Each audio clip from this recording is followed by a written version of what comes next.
नगरी में कोई सगी मारे भूसा, कोई मारती लात, अरे कोई सगी भरे चरमटा पीस पीस कर दांत। तो भगवान शंकर ने जो सातों सखी ने, जो सखी ने पांव की दी पंक्ति कर दी, शिव ने हाथ की दी जो उटोटी करी, शिव ने आग सगाई आमा ढेरी करी, शिव ने भोलेनाथ ने सातों छोरी को 7 तरह की मावली माता तैयार कर दी। जो संसार के अंदर पुज रही है। हाँ, कुछ सखी सरमन की मारी भग गई बन को और कुछ आगी मेलन को महल में आई। तो माता पार्वती बैठी पाई। सकीन को देखा, हाँ, केवल की छोरी हाँ, ये मोटा मोटा रोड खाकर आए बहुत सारी के पास में गई फोटो खिंचावा। तो काई खबर लगी। हाँ, अरे बहना मेरी कैसे अरे गौरा में तो देखाई बारात आगी गोना में और बेबी गुंडा डोले पान चबाता मोड़ा में पर बहना में तो देखाई बारात आगी गुंडा में बेबी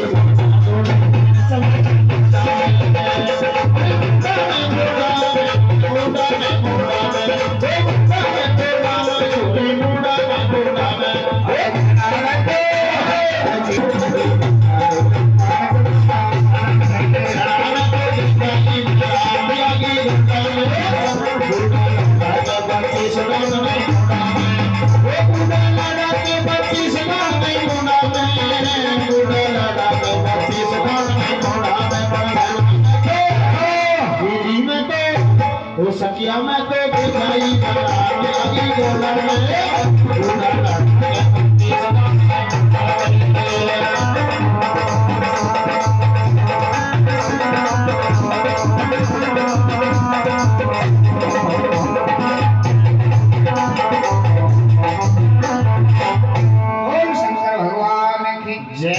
माता पार्वती जाड़वी के भोलेनाथ आ गए हैं। हाँ, लेकिन वो कष्ट रूप में आए हैं, चलना चाहिए उनको समझाना चाहिए। माँ पार्वती दो रूप बनाती है। माया रूपी पार्वती सकीन का बीच में रह गई और असली पार्वती जनवासा की सुरता लगाती है। जनवासा के लिए आई, नाट्य दूर से जानती दिख आई नाट्य खबर के बाबा। हाँ, अरे माई आ गई, वो तो सलगते लुगाई आ गई। अरे भोलेनाथ हाँ, पार्वती अपने पास में आ जाएगी तो कलयुग के अंदर रीत चल जाएगी।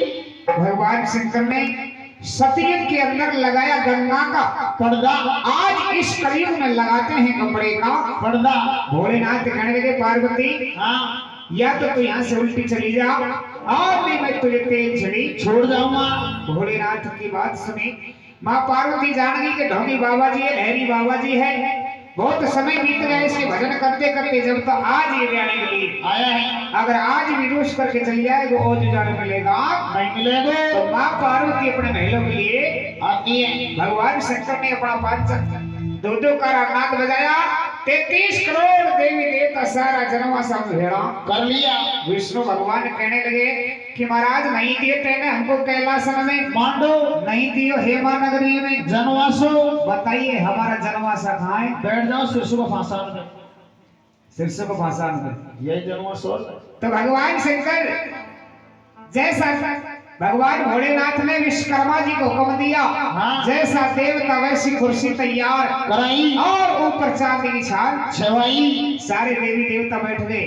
फिर भोलेनाथ ने ऐसी माया रचाई, सारी बारात भी एक ही शक्ल कर दी, बना दी। राजा हिमाचल नाई ब्राह्मण साथ में लेकर के आगुनी का नेग सुखाने के लिए आए। बारात को देखा, सोचने लगा रे भगवान ये तो सारा ही बारात एक सार है। हाँ, अब मैं आगुनी को नेग कौन को चुकाऊंगा। विष्णु भगवान कहने लगे राजन, हाँ, सोचने की कोई बात नहीं है। जो बात है। आपने सिंहासन बनाया है उस पर भोलेनाथ विराजमान है, आप जाइए आगुनी का नेग चुकाइए। राजा हिमाचल भोलेनाथ के पास में पहुंच गया, रोली मोली का तिलक लगाया, पचरंगी चीरा बांध दिया, रतन जड़ाऊ सोने का कंकण भोलेनाथ के हाथ में बांध दिया, एक दंता हाथी भूरा दान में दे दिया और आगुनी का नेग चुका दिया। आगुनी चुकाते ही शंकर भगवान ने फिर माया रचाई। हाँ, शुक्र शनीश्वर छोटे छोटे बालक होने के लिए 6 महीने की भूख प्यास लगाई। अब तो दोनों भूखा ही भूखा पुकार रहा बाबा। तेरी बारात में आया, जब भी हम भूखा रह गया। भोलेनाथ के पास में जब दो बालक रोते हुए राजा ने देखे, हाँ राजा हिमाचल कहने लगे महाराज आपकी सारी बारात बढ़िया बैठी है, सही बात है। लेकिन ये दो बालक कुशल करना ही महाराज उनका ही हो रे। क्या बात है। हाँ। ये दोनों बालक बार बार कैसे रो रहे हैं। भगवान भोलेनाथ कहने लगे रे राजन, हाँ। ये कछु गैला का थक्या है, रात को सोया को नहीं। सही बात रात ये कछु गैला का थक्या है, कछु इनको भूख नहीं भी सताया है। राजा हिमाचल ने वचन सुने महाराज धन की परवाह नहीं है, दौलत की परवाह नहीं है, मेरे माल की परवाह। कतई कौन है? ले जाइए और इनके लिए बढ़िया भोजन कराइए। तो राजा ने ऑर्डर दे दिया। नौकर ने दोनों भाई को कंधान पे बैठाया तो दोनों भाई फूल के समान वजन हो गया। हाँ। देवता का बालकन को देख करके नौकर बतलावे लगे भाई देवता का बालकन में तो वजन नहीं, वजन ही कौन? 2-4 और कर लिया। हाँ। लेकिन उधर दोनों भाई को लेकर के नौकर चलने लगे तो शुक्र शनीश्वर ने सलाह मिला करके वजन बढ़ाना चालू कर दिया। एक पैंट चाले तो 1 मण का हो गया। 2 पैंट चाले तो 2 मण का हो गया। 80 मण वजन बढ़ा लिया। अरे नौकर की छाती फटी होती। ऊपर से ले जा चौकन में दम दे पटक दिया। छोटा छोटा बालक बन के बैठ गए। रानी मैना ने सोना को थाल चांद को गिलास आगे लगाया तो दोनों भाई मार दिया। रानी कहने लगी ये देवता के बालक नहीं है। हाँ। रानी से कहने लगे मैया हाँ। तेरी रीत तेरे खनर मारी रीत, मारे खाना जब तक हमारे बाबा भोलेनाथ का फेरा नहीं पड़ेगा इतने हम तो ऐसे ही जी मामा। जीवन। तो उधर शनि महाराज ने भागर परछा को कुंदो पकड़ लिया और कहने लगे रानी तुम हो गुया में आबादे आबादे रानी आबादे तू भर भर छबड़ा। आबादे शुक्र जी ने दे जमीन में खोनी खुमार को सहाव माई बना लियो बना दियो। रानी तुम हो गुया में आबादे आबादे रानी आबादे तू भर भर छबड़ा। आबादे रानी मैना ने नौकर चाकर लगा दिया भर भर छबड़ा ला रिया लेकिन नहीं धापे दोनों भाई और भूखा ही भूखा पुकार रहा।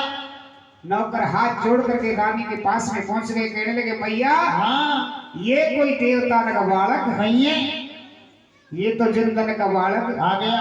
तो रानी मैना कहने लगी मेरे 750 कोटड़ी ले जाओ और इनको कोठ्यार में छोड़ देना। एकदम ताला खोल देना और इनको कोठ्यार में छोड़ देना। हाँ। तो देख करके इनकी तृष्णा बच जाएगी। ये खाएगा कहीं ये कुछ भी नहीं खाएंगे। हाँ। और ये वासना से आप जाएंगे। तो दोनों भाई को शुक्र शनीश्वर को कोठार में छोड़ दिया। शुक्र से शनीश्वर बोले सुन ले रे दादा भाई हालांकि तो तेरे जानी जानी सूखा की मैं न जानी जानी पानी में अब दोनों साजी शादी घर ले पाथ बराबर कीरा घर ले पाठ बरोबर गिरे गिरा घर ले पाठ बरोबर की हर रवि और शिव हर गिरे गिरा घर ले पाठ बरोबर की घर ले पाठ बरोबर की पाठ बरोबर गिरे गिरा घर ले पाठ बरोबर की गंबा में होए अकड़ता है हो घर ले पाठ बरोबर की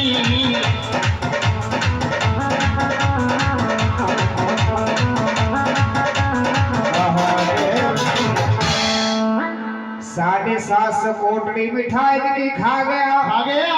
भूखा ही भूखा पुकार रहा पुकार रहा। नहीं धापे दोनों भाई भाई अरे नौ आंगल धरती खा गया। आ गया। घर का लेवड़ा चाप गया चाप गया। सीटी को तक छोड़ा नहीं। अरे जब महलन में खाने खोता है नहीं तू खाने खुदाए नहीं तू खाने खुदाए नहीं हर रवि और शिव हर वीर घर में खाने खुदाए नहीं पापड़ भरोसे खवानी चावेगा चापा चौखट से दी खाए गया कचौड़ी भरोसे तारा खा गया। अरे ताल तलैया सारा पी गया जब जब ना मरे तो उड़ाए नहीं हमारे दौड़ाए नहीं रजम हमारे दौड़ाए नहीं हर रवि और शिव हर रवि हो हर रवि और शिव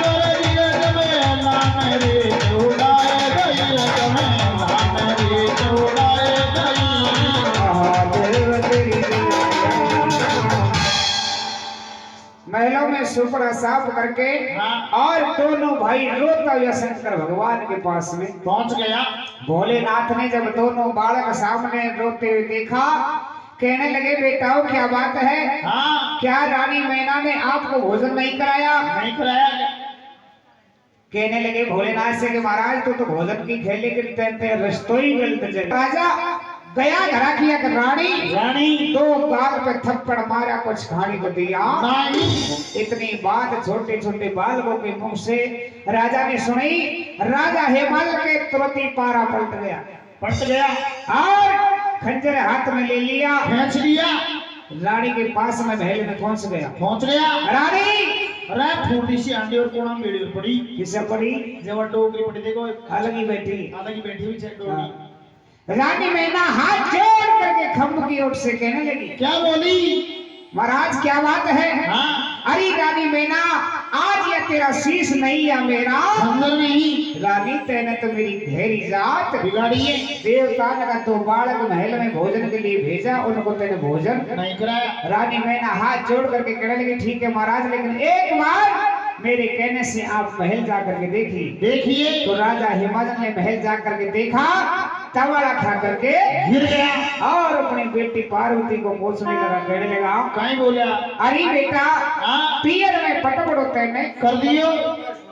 माँ पार्वती कहीं खबर लागी, कहीं बोली सा ले गो तो ला देना पिताजी आसमानी को, ले गो तो ला। अरे तो ठीक पड़ेगो मेरा बाबुल थारी अब भाई तो मैं ठीक बनेगो बाबल तेरी बागवानी को। तो मैं ठीक बनेगो बाबा तेरी बागवानी को। अरे भागवानी और पिताजी थारी भागवानी। तो मैं ठीक बनेगो रे